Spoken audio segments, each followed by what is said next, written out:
Hello, it's Davey Mooney coming to you from the University of North Texas, where I run the jazz guitar program. I'm a Benedetto artist, Sunnyside Records artist. This is my latest live at National Sawdust. And I've got an improv book from Mel Bay called Personalizing Jazz Vocabulary. Shout out to Jazz Guitar Today, who's been helping me get these videos out into the universe. And today I want to talk about a great tune by Ceder Walton called Bolivia. So I grew up hearing Steve Masakowski play this tune all the time in New Orleans. It was kind of one of his, anytime you go see him on a gig, this was usually in the set somewhere. And recently I finally got hip to the Ceder Walton album Eastern Rebellion that has this tune on it. It's such a great album, and I'm ashamed that it's taken me this long to get hip to it. But George Coleman, Billy Higgins, Sam Jones, and Ceder Walton, so great. And the tune is it's kind of tricky. It's got some tricky parts and some kind of more chill parts. So it always has a 16-bar section of G7, which is kind of nice to just kind of relax and groove on it. I remember Steve, when he would do it, they had this little figure where they would go.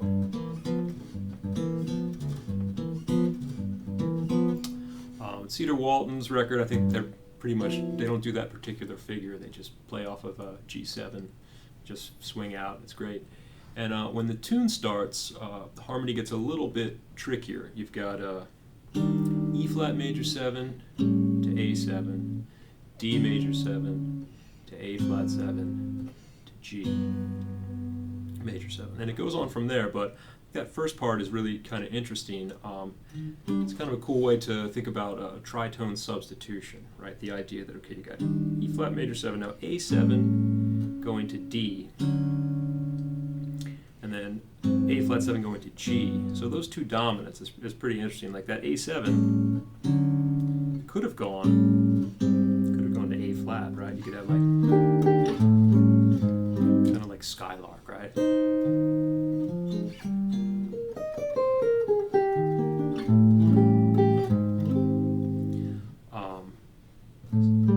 And the reason that works is the tritone interval in that A7 chord, right, between the third and the seventh. So the note G, which is the flat 7, C sharp, which is the major third, that tritone interval can resolve two different ways. It can resolve to D, so the G natural could go down to F sharp, and the C sharp could go up to D. Or the G natural could go up to A flat, and the C sharp could go down to C. So you have that, you see F. And it's interesting because there's another dominant 7 that has that tritone, E flat 7. In E flat 7, the G is the major third, and C sharp is D flat is the flat 7. A7, the G is the flat 7, and C sharp is the major third. So those two dominant chords could go to either of those two keys.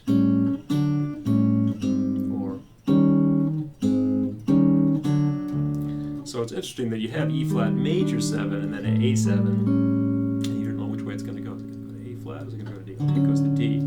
And then the same thing happens again, D major and A flat 7, but this time, instead of going to D flat, it goes to G. So he kind of plays around with that idea harmonically. And it's nice too, there's also a little sort of guide tone line in there, you know, with the melody.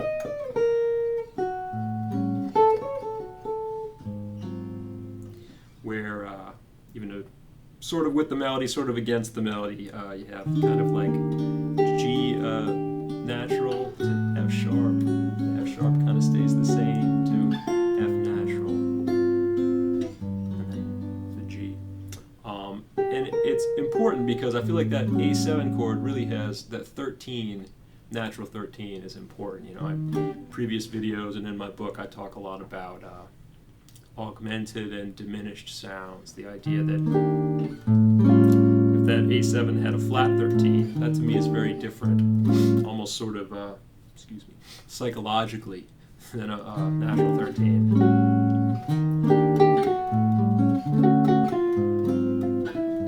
So to me, those chords have a pronounced, 13 flat 9 kind of sound.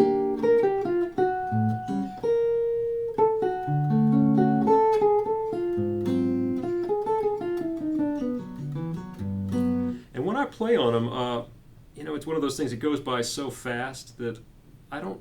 Sometimes I don't really alter the chords at all. Like I might go.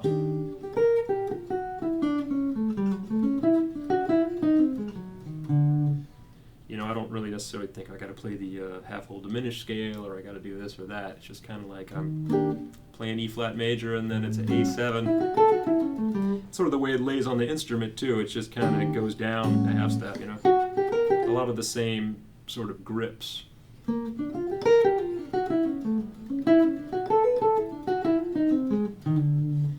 And I find that when I actually play like that and listen back, I'm kind of happier with. I feel like I get closer to the right sound of the tune rather than trying to put too many bells and whistles on the A7.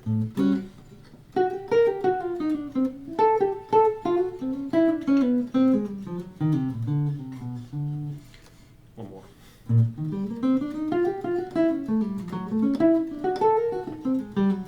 See there, I put a natural 9 on the A flat 7. I don't even feel like I have to put the flat 9 on there, even though it's kind of part of the melody.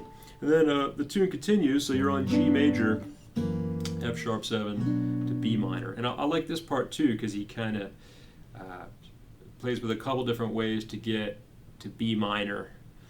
So you have G major to F sharp 7 to B minor, which is kind of a sort of a inverted minor 2-5, C minor 7, C sharp minor 7 flat 5 to F sharp 7. G major 7 is kind of, if you build a chord off of the flat 5 of the C sharp minor 7 flat 5, you get a G major 7 anyway. So that's kind of like a minor 2-5, and then he goes up to C major and back to B minor. So you have this.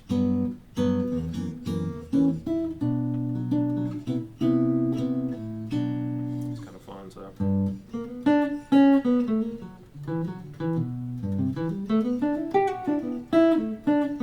And then the B minor, there's a little walk down like B minor over A, and then G sharp minor 7 flat 5, which is all B minor, because that chord, another way to think about it would be a B minor 6 with a 6 in the bass, right? Then a 2-5 to F, again pretty quickly, and then B7. He does the same trick from before. He goes after the F, he goes F major 7, B7, B flat major. Again, he could have gone to E there.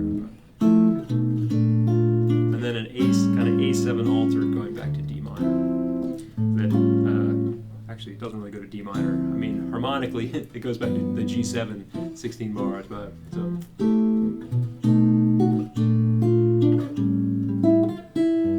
Just, G13, D minor 6-9. It's so similar. The upper structure of those chords is so close that an A7 altered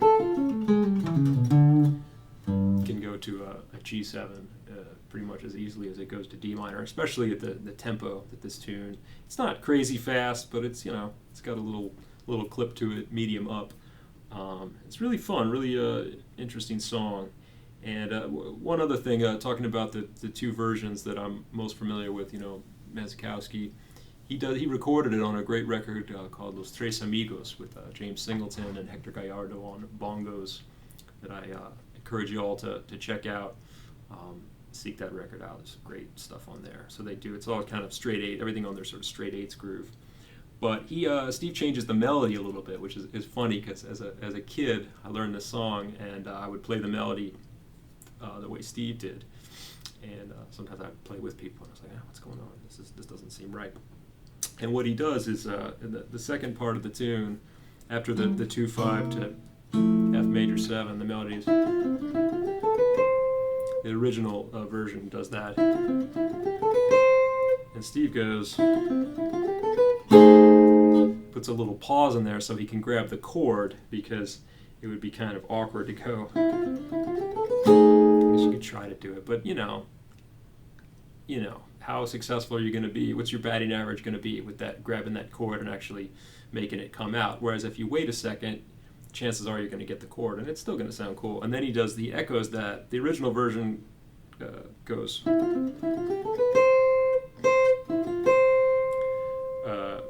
Also without a pause. And Steve goes. I forgot, he goes. He probably does that, actually. but he puts a pause there too, so he can get the chord in with the notes. And I was thinking about that the other day. There's a lot of tunes that I've learned. I think about classic jazz records like Wes Montgomery's version of Round Midnight, which is so, classic, I guess is the only word I can come up with right now. Really good. And it's really different than Monk's version, which of course is different than Miles's version. Round Midnight's notorious like that with different sets of changes. Remember, I learned Relaxing to Camarillo from Joe Pass, and he plays the melody differently than Charlie Parker. And I remember taking a jazz guitar ensemble at NYU when I was getting my PhD with John Schofield, and he was talking about Confirmation, and he started playing the head of Confirmation, but he kind of changed it and made it a little more guitaristic, still captured the song.